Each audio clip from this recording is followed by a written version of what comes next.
Bayangin lo lagi kerja jadi kurir ekspedisi. Setiap hari lo harus nganterin puluhan sampai ratusan paket ke berbagai rumah, ke berbagai orang dengan karakter yang beda-beda. Ada yang ramah, ada yang biasa aja, tapi gak jarang ada yang rese gitu.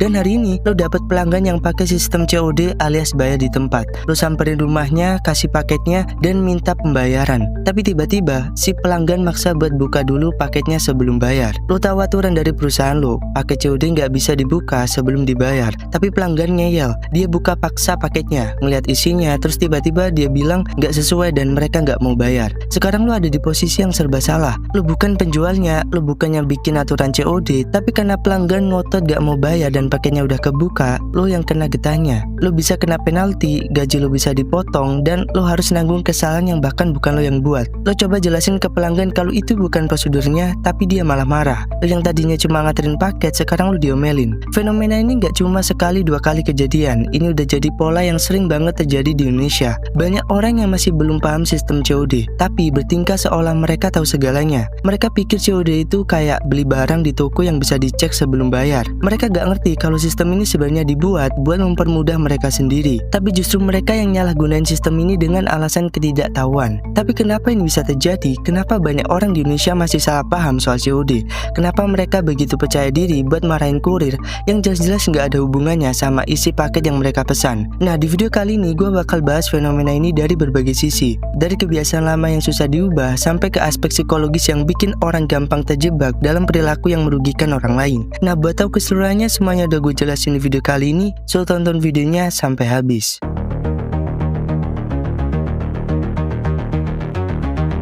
Lo pasti tahu kalau kebiasaan itu susah diubah. Orang yang dari kecil terbiasa ngelakuin sesuatu dengan cara tertentu, biasanya bakal susah buat nerima perubahan. Apalagi kalau perubahan itu bertentangan sama apa yang udah mereka anggap sebagai aturan umum. Nah, di Indonesia, sebelum era belanja online, kebanyakan orang belanja di pasar, toko, atau mall. Sistemnya jelas, lo lihat barangnya dulu, lo pegang, lo coba kalau bisa, baru lo bayar. Kalau nggak cocok ya tinggal nggak jadi beli. Ini udah jadi kebiasaan yang berlangsung puluhan tahun. Jadi, pas sistem COD muncul, banyak orang masih pakai pola pikir lama. Mereka mikir COD itu sama kayak belanja di toko fisik.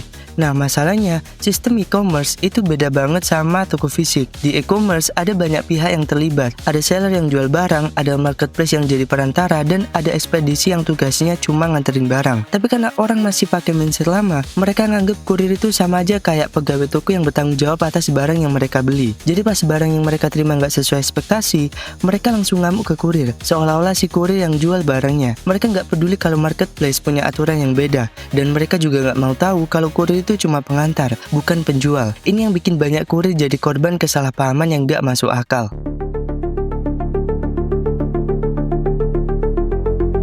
Pernah nggak lo lihat video pelanggan marah-marah ke kurir karena paketnya nggak sesuai ekspektasi? Atau mungkin lo pernah dengar cerita di mana kurir dimaki-maki, dituduh bawa barang palsu, bahkan ada yang sampai diancam. Ini bukan kejadian langka, ini udah jadi pola yang sering banget terjadi di Indonesia. Salah satu penyebabnya adalah pola pikir in-group versus out-group bias. Secara alami, otak manusia selalu berusaha mengelompokkan dunia jadi dua kubu, yaitu kita dan mereka. Ini naluri dasar yang berkembang dari zaman nenek moyang kita yang hidup berkelompok. Yang masuk kelompok kita dianggap baik, bisa dipercaya, dan harus dibela. Sementara yang masuk kelompok mereka dianggap sebagai pihak luar yang gak bisa dipercaya, bahkan sering dicurigai sebagai musuh. Dalam konteks belanja online, pelanggan seringkali menganggap dirinya sebagai kelompok yang dirugikan. Mereka lihat diri mereka sebagai pihak yang lemah, yang berhak mendapatkan pelindungan, yang kalau terjadi sesuatu harus ada pihak lain yang bertanggung jawab. Dan karena mereka gak bisa langsung menyalahkan seller atau marketplace yang jauh di balik layar, mereka butuh wajah yang bisa dimaki-maki secara langsung. Nah, kurir yang datang nganterin paket adalah orang pertama yang mereka lihat. Jadi kurir otomatis masuk ke kelompok mereka alias musuh yang harus disalahkan. Ini juga diperparah sama ketidaktahuan mereka tentang peran kurir dalam sistem COD. Banyak pelanggan mengira kalau marketplace, seller, dan kurir itu satu kesatuan. Padahal kurir cuma pihak ketiga yang tugasnya sebatas antar barang. Mereka nggak bisa buka paket buat ngecek isinya. Mereka nggak bisa nolak pesanan yang udah dikirim seller. Dan mereka juga nggak bisa ngasih refund kalau barang nggak sesuai. Tapi karena pelanggan udah terlanjur masuk ke mode defensif, mereka nggak mau dengar penjelasan apapun. Mereka udah yakin kalau mereka korban dan kurir harus bertanggung jawab. Dampaknya, banyak kurir yang kerja di bawah tekanan, sering dimaki tanpa alasan, bahkan ada yang sampai trauma. Bayangin lu kerja tiap hari cuma buat nyari nafkah, tapi lu harus siap mental buat menghadapi pelanggan yang emosian dan gak mau ngerti. Gaji lu gak seberapa, tapi lu harus nanggung kesalahan yang bukan lu yang buat. Dan parahnya, kalau pelanggan komplain ke perusahaan ekspedisi, bisa-bisa lu dipecat atau dipotong gajinya. Fenomena ini nunjukin betapa kuatnya bias psikologis dalam membentuk cara kita berinteraksi dengan orang lain. Selama pelanggan masih menganggap kurir sebagai bagian dari sistem yang merugikan mereka, selama itu juga kurir bakal terus jadi sasaran amarah yang gak perlu.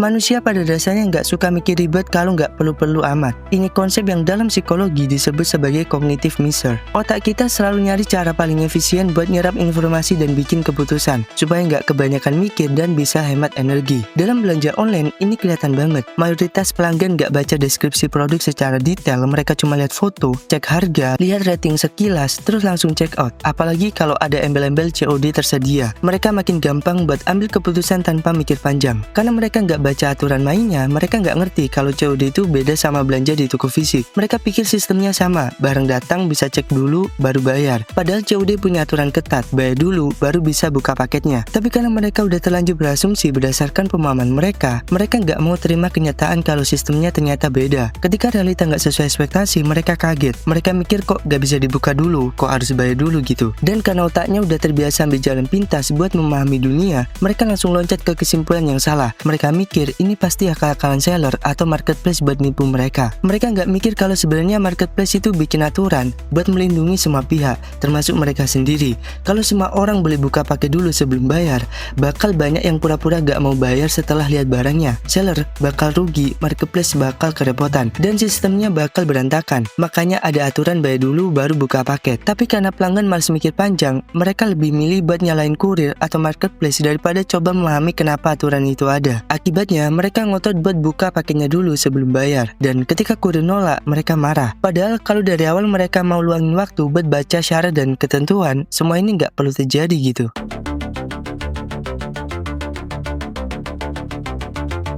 Pernah nggak ketemu orang yang percaya diri banget kalau dia paham sesuatu, tapi pas dicek ternyata dia salah total? Nah, ini namanya illusory superiority, bias kognitif yang bikin seseorang merasa lebih pintar atau lebih kompeten dari yang sebenarnya. Fenomena ini sering banget terjadi di kasus COD. Orang-orang yang belum ngerti sistem COD seringkali merasa udah paham aturan mainnya. Mereka berpikir bahwa karena mereka udah sering belanja, berarti mereka ngerti cara kerjanya. Mereka nggak sadar kalau aturan COD berbeda dari transaksi langsung di toko fisik. Mereka juga nggak ngerti kalau marketplace, seller, dan kurir punya peran masing-masing yang nggak bisa dicampur aduk. Tapi karena mereka udah punya asumsi sendiri, mereka ngerasa nggak perlu belajar lebih lanjut. Mereka yakin kalau mereka benar, dan kalau ada aturan yang nggak sesuai dengan ekspektasi mereka, berarti ada yang salah dengan sistemnya, bukan dengan pemahaman mereka. Nah, dari gambaran situasi ini, mereka merasa pengalaman pribadi mereka lebih valid daripada aturan resmi yang udah ditetapkan marketplace. Padahal, pengalaman mereka sendiri belum tentu benar, tapi karena mereka udah terlanjur percaya kalau mereka lebih tahu dari yang lain, mereka nggak mau dengerin penjelasan dari kurir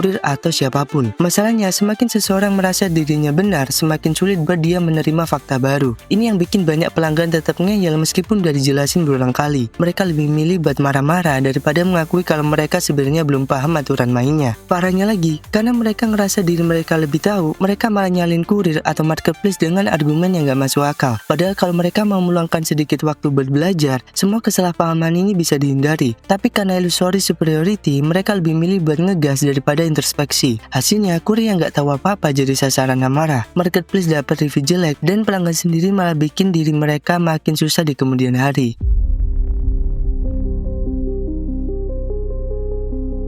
Lo pasti pernah ketemu orang yang kalau salah bukannya introspeksi malah nyari alasan buat nyalahin orang lain. Ini bukan sekedar sikap defensif biasa, tapi bagian dari ego defensive mechanism, yaitu cara otak manusia melindungi dirinya sendiri dari rasa malu atau rasa bersalah dengan cara mengalihkan kesalahan ke pihak lain. Di kasus COD, ini sering terjadi. Banyak pelanggan yang asal check out tanpa baca deskripsi produk, gak ngecek ukuran atau bahan, bahkan kadang beli barang cuma karena tergiur harga murah. Tapi pas barangnya datang dan ternyata gak sesuai ekspektasi, mereka langsung cari kambing kambing hitam. Mereka nggak mau ngaku kalau mereka sendiri yang salah, jadi mereka nyari cara buat membenarkan diri mereka. Salah satu caranya ya nyalahin kurir. Ya lo pasti pernah lah dengerin berbagai alasan dari pelanggan di video COD yang viral. Mereka menunjukkan sikap defensifnya dengan ngasih berbagai alasan, yang padahal kalau kita telusuri lebih lanjut, kesalahannya ada di mereka sendiri. Mereka nggak baca detail produk, nggak lihat deskripsi ukuran, dan nggak paham aturan COD. Tapi karena mereka nggak mau mengakui itu, mereka lebih milih buat cari alasan biar mereka tetap terlihat sebagai korban. Parahnya, mekanisme ini bukan cuma berlaku dalam interaksi individu,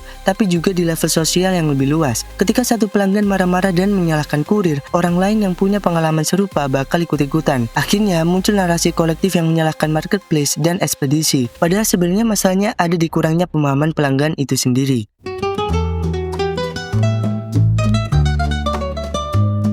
Fenomena penyalahgunaan COD di Indonesia nunjukin banyak masalah sosial dan psikologis yang lebih dalam. Ini bukan sekedar soal pelanggan yang nggak ngerti aturan, tapi juga soal bias kognitif, kurangnya empati, dan manipulasi dari sel nakal yang bikin situasi makin kacau. Yang paling dirugikan dalam kasus ini adalah kurir. Mereka cuma menjalankan tugas, tapi justru sering jadi korban amarah pelanggan yang kecewa. Padahal mereka nggak punya kontrol atas kualitas barang atau kebijakan marketplace. Well, gimana menurut lo tentang fenomena ini? Tulis pendapat lo di kolom komentar. Well, terima kasih udah nonton video ini, sampai ketemu di video selanjutnya.